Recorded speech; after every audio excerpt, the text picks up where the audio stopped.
მოგესალმებით. მინდა მოგმართოთ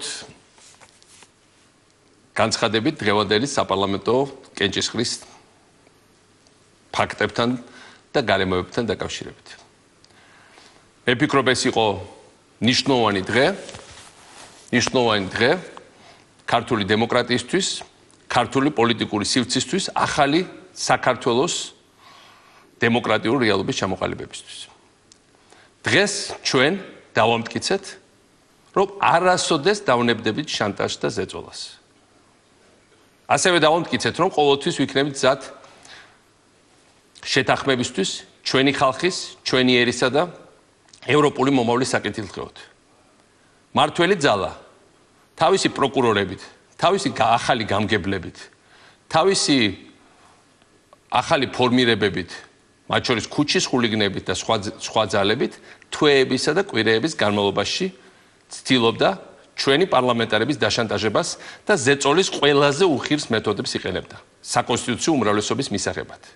აშანტაჟებდნენ მათი პირადი ცხოვრების შესახებ ინფორმაციის გავრცელებით. ემუქრებოდნენ არა მხოლოდ მათ, არამედ მათ შვილებს და მათი შვილების მომავალს. თქვენ ეს ყველას კარგად გახსოვთ. მოულოდნელად აპატიმრებდნენ მათ ნაერთსაებს. ან უქმნიდნენ პრობლემებს მათთან დაკავშირებულ ბიზნესებს. შეთავაზება ყოველთვის ერთი და იგივე იყო. მიეცით ცვლილების ხმა უმრავლესობასთან ერთად და თქვენი პრობლემები მოგვარდება. დღეს ნაციონალურმა მოძრაობამ დაამტკიცა, რომ ეს მეთოდები არ მუშაობს. დღეს პრემიერ-მინისტრ ივანიშვილმა პირველად იხილა საკუთარი თვალით, რომ მისი სტარი წარმოდგენა, რომ ყველაფერი ფულზე იყიდება. ან თუ ფულზე არ იყიდება 90-იან წლების ყაჩაღური რუსული მეთოდები ყოველთვის შეუცვლელად მოქმედებს, საქართველოში ვარდების რევოლუციის შემდეგ საზოგადოების ყველაზე ჯანმრთელ ჯანსაღ დემოკრატიულ ნაწილზე და ესე არის აბსოლუტურად უმრავლესობა, მათ შორის ამ შემთხვევაში პოლიტიკური სპექტრის ამ წარმომადგენლებში არ მოქმედებს. მე ვფიქრობ, ეს უნდა იყოს ნიშანი ქართული საზოგადოებისთვისაც და ასევე საქართველოს პრემიერ-მინისტრისთვის. საქართველო არ არის რუსეთი და საქართველოში სხვა მეთოდები არის საჭირო და საჭიროა დემოკრატიული დიალოგი. მე ვამაყობ, რომ იმ პარტიის წარმომადგენელი და იმ გუნდის ნაწილი ვარ, რომელმაც ამის დამტკიცება შეძლო. მინდა გამოვიყენო შესაძლებლობა და მადლობა გადაუხადო საპარლამენტო უმცირესობის ყველა წარმომადგენელს და ოპოზიციის თითოეულ წევრს. აქ შედიან არა მხოლოდ პარლამენტის წევრები, არამედ თბილისის საკრებულოს წევრები, ქუთაისის საკრებულოს წევრები, უამრავი სხვა ოპოზიციური ორგანიზაციის წევრები.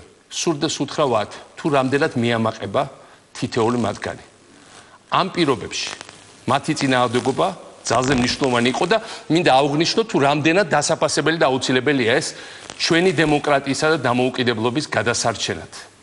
თუ მათ ხმა მისცეს დღევანდელ ინიციატივას იმის ჩვენებით, რომ ვერ შეძლეს ბრუტალური მეთოდებით საკონსტიტუციო უმრავლესობის აღება და სწორედ ეს იყო მთავარი, ამ არალეგალური გზებით ვერ შეძლეს ხელების გადაგრეხვა, ეს იმას ნიშნავს, რომ ჩვენ ვაჩვენეთ სიმტკიცე, ისევე როგორც კანონისა და ჩვენი ამომრჩევლის პატივისცემა. მაგრამ ამავე დროს ამ ცვლილებების ინიცირებით, რომელიც უმრავლესობას ასე უნდოდა და რომელზეც ჩვენ არანაირ პრობლემას არ ვქმნიდით, მაგრამ ამავე დროს უმრავლესობა მზად იყო ყველაფერი შეეწირა იმისათვის, მათ შორის ჩვენი დემოკრატია და ევროპული მომავალი. ეს იმას ნიშნავს, რომ ჩვენ ვაჩვენეთ, რომ გვაქვს პასუხისმგებლობის გზნობა და ვალდებულება თანაცხოვრების, თანამშრომლობის და მშვიდობის მიმართ. ჩვენ არ ვფიქრობდით და არც ახლა ვფიქრობთ, რომ ეს გაამართლებს შემდგომ შეტევებს დემოკრატიაზე, თუნდაც დღეს შემოიტანეს სრულიად წარმოუდგენელი არადემოკრატიული საერთო-სასამართლოების კანონი და ბევრი სხვა გეგმა აქვთ. გარგაამართლებს ყველა იმ პრობლემას, რომლებიც ამ შეტევების შედეგად ევროპულ მეგობრებთან შეგვექმნა. ჩვენ ასევე არ გვინდოდა მიგვეცა ამის საბაბი, რომ ეს შეტევები და არეულობა გაგრძელებულიყო. ჩვენ გსურს ქართული დემოკრატიის წარმატება. ჩვენ გსურს საქართველოს ევროპული წარმატება. იმიტომ ეს ჩვენი წარმატებაა, ჩვენ ვაშენებდით ამდენი წელი ამას.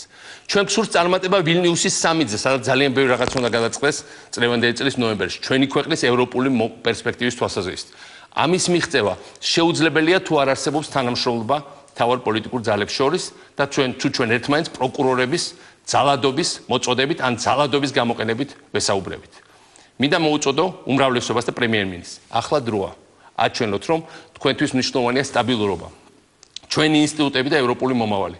შეაჩერეთ ეს სიგიჟე. ევროპის თავარ პოლიტიკურ პარტიებსა და გავლენიან პოლიტიკოსებზე შეტევა არ არის გზა, რომელიც დემოკრატიული ქვეყნების ევროპულ ოჯახს შეგვიყვანს. იმ ოჯახში, რომელშიც საქართველოს თითქმის ყველა მოქალაქეს უნდა შესვლა. ამის ნაცვლად პასუხი უნდა გაეცეს ყველა იმ საკითხს, რომელსაც ისინი აყენებენ და შეჩერდეს ის ქმედებები, რომლებიც მათ შეაშინებს და საქართველოსთვის ხელსაყრელებს. ეს უნდა მოხდეს საპარლამენტო უმცირესობის სამართლისა და კონსტიტუციის პატივისცემით, ვენეციის კომისიის დასკვნების გათვალისწინებით და არ შეიძლება თავარი დასკვნების უკულოყოფა. სასამართლო საკითხზე მაგალითად. ჩვენ ვაჩვენეთ, რომ მზად ვართ პრინციპებისთვის ბრძოლისთვის. ახლა დროა გავხსნათ ახალი სივრცე ჩვენს ურთიერთობაში. ჩვენ ვერასდროს ვერ შევთანხმდებით მთელ რიგ ფუნდამენტურ საკითხებზე. მაგრამ ჩვენ ყველა უნდა შევთანხმდეთ იმაზე, რომ პატივიცეთ კანონს, უფლებებს, ინსტიტუტებსა და სახელმწიფოს დატვირთული და ამ ყველა დატვირთული კვირების შემდეგ მოდი დაუბრუნდეთ თანამედროვე პოლიტიკის ძირითად წესებს და კანონებს. თქვენ შეიძლება დაგვარწმუნოთ, რომ ზოგიერთი რამ, რასაც თქვენ აკეთებთ, სწორია. ხოლო ჩვენ დაგარწმუნოთ, რომ ის, რასაც თქვენ აკეთებთ, მცდარია. მაგრამ ეს ყველაფერი უნდა ხდებოდეს ღია და კანონიერი გზით და არა პირად ცხოვრებაში ხელის ფათურით, შერჩევით სამართლის საშუალებით ან სხვა დაუშვებელი მეთოდებით. პირველი, როგორც დღეს ვნახეთ, ეს არის არ იმუშავებს. ხო დანახეთ დღეს, რომ ამან არ იმუშავა. აი ბოლომდე ჯეროდათ, რომ იმუშავდა, არ იმუშავა. მეორე, ეს დაგვიხურავს ევროპის კარს. მესამე, ეს საფლავს გაუთხრის ჩვენ დემოკრატიას, რაც ყველა ადამიანის ინტერესებშია. ასე რომ მოდით ვიმოქმედოთ უფრო მეტი პასუხისმგებლობით და ვიყოთ ჩვენი ხალხის და ერის ღირსი. ჩვენი პოლიტიკური ელიტის უშუალობამ ბევრჯერ უღალატა ჩვენი ხალხის დიდებას. ჩვენი პოლიტიკური ელიტის აი რაღაცა მოღალატეობრივმა ინსტინქტებმა. საუკუნეების განმავლობაში, არა მხოლოდ ბოლო ხანებში. თქვენ ნახეთ, რომ მეხუთე კოლონა არის გამოსული ახლა ესავე ძალიან აქტიურად საქართველოს პოლიტიკურ ასპარეზზე. მოდით, ნუღარ ჩაუგდებთ ჩვენ ერს მათ ხელში. ნუღარ ჩაუგდებთ ჩვენ ხალხს მსგავს გასაჭირში. დავივიწყოთ პიროვნული სიბრაზე, თუ დავა და ვიმუშაოთ ხალხისთვის. მინდა გითხრათ, რომ დღევანდელი კენჭისხრა იყო ჩაფიქრებული არა იმდენად მის საკითხზე, რომელიც არაფერს არ წარმოადგენდა, იმიტომ რომ მინდა ყველას უთხრა, რომ როგორც პრეზიდენტი არასოდეს არ ვაპირებდი პარლამენტის ამ მთავრობის ამ ეტაპზე მით უმეტეს დათხოვნას და მთავრობის საერთოდ არ ვაპირებდი და მომავალში იქნება სხვა რეალობა, იქნება სხვა პრეზიდენტი და ეს ჩემ ვადაში იყო საერთოდ გამორიცხული. საუბარი იყო სხვა რაღაცაზე. მთელი ეს კენჭისხრა იყო ჩაფიქრებული ისე, მთელი ეს პროცესი, რომ უნდა დაენგრიათ საკონსტიტუციო ბარიერი სრულიად უკანონოდ, იმიტომ რომ ამორჩელის მანდატი მათ 1 ოქტომბრის ამაზე არ მიუღიათ და რაზეც მიიღეს ამაზე იმაზე მეტი მივეცი, ვიდრე კონსტიტუციით იყო გათვალისწინებული. მათ უნდათ რომ გაეფორმებიათ საქართველოში ოპოზიციური ძალის ნაციონალ მოძრაობის განადგურება და მოსპობა. დღეს დაიბადა ახალი ნაციონალური მოძრაობა, რომელიც იბრძოლა ბოლომდე და ყველას დაუმტკიცა, რომ უფრო ცოცხალია ვიდრე როდესმე. იმიტომ რომ ყველა ჯანსაღ პოლიტიკურ სისტემას ჭირდება ძლიერი მთავრობა და ჭირდება ძლიერი ოპოზიცია. დღეს იყო მე უყურებდი ტელევიზორს, უბადრუკი მცდელობები, აი იაფასიანია, რაც წინა თვეებში იყო ესე კულუარებში, პირდაპირ ტრიბუნი და ბოლო წამში ჩემსა და ნაციონალურ მოძრაობის ზოგიერთ წევრებს შორის იქნებ რამე შუღლი დაეთესათ. და კიდევ ერთხელ დადასტურდა, ეს არის ერთიანი ნაციონალური მოძრაობა. მეც ვარ მათი ერთ-ერთი წევრი. და ყველანაირი ცდელობა იმისა, რომ ჩვენ შიგნით გავგვთიშოთ, როგორც ნახეთ, დამთავრდა სრული კრახით. უფრო მეტიც, ყველანაირი ცდელობა, რომ მე გამიყვანო პოლიტიკურ ბრძოლიდან საქართველოში, ან ახლა საქართველოდან ამ მომავალ წლებში, არ გამოგივათ, იმიტომ რომ მე ვიქნები ერთ-ერთი მებრძოლი. იმ ბრძოლისა, რომელსაც ქვია დემოკრატიის და განვითარების საბოლოოდ დამკვიდრება და გაგრძელება საქართველოში. მე კარგად მესმის იმ ხალხის ფრუსტრაციის, ვინც ბოლო წლებში აშენებდა რუდუნებით ახალ ქართულ სახელმწიფოს. ჩვენ შევქმნით სასწაული. ვინც რა უნდა ილაპარაკოთ? პირველად ასწლეულების განმავლობაში კავკასიაში შეიქმნა თანამედროვე სახელმწიფოებრიობა. ეს არის ჩვენი დამპყრობლის გაღიზიანების მთავარი წყარო. არა ჩვენ არა მხოლოდ შევქმნით ახალი ქართული სახელმწიფო. რომელიც მართლა ახტაცების და შურის საგანია ძალიან ბევრ მეზობელში. არამედ სრულიად უთანასწორო ბრძოლაში 2008 წელს გადავარჩინეთ ის, როდესაც 100-დან 99 მსგავს სიტუაციაში სახელმწიფო დაეცემოდა და გაქრებოდა. ჩვენ გადავარჩინეთ ქართულმა ხალხმა და საქართველოს მაშინდელმა მთავრობამ. და მე ამით ძალიან ვამაყობ და თელი მსოფლიო ამას მაშინ ახტაცებით შესკეროდა და გვეხმარებოდა ამაში. ჩვენ გავატარეთ წარმოუდგენელი რეფორმები და მე მესმის იმ ხალხს, ვინც თელი ეს წლები აშენებდა, აკეთებდა, ეჩქარებოდა, რომ კიდე ახალი ქალაქი, კიდე ახალი კვარტალი, კიდე რაღაცა ახალი, რა თქმა უნდა, ყველას ვერ გავეხმარეთ და გავაკეთეთ, მაგრამ მესმის, როცა ფრუსტრირებულია, როცა არა მხოლოდ გაჩერდა ბევრი რაღაცა. არამედ უკვე დანგრევაზე მიდის ლაპარაკი. მაგრამ მე მინდა უთხრა ამ ხალხსაც. გულს ნუ გაიტეხთ. ჩვენი ბრძოლა გრძელდება. და დღეს ვაჩვენებთ, რომ ძალიან ბრძოლისუნარიანები ვართ. დღეს ვაჩვენეთ, რომ ყაჩაღური რუსული მეთოდებით ოპოზიციასთან საქართველოში ვერასოდეს ვერავინ ვერ ილაპარაკებს.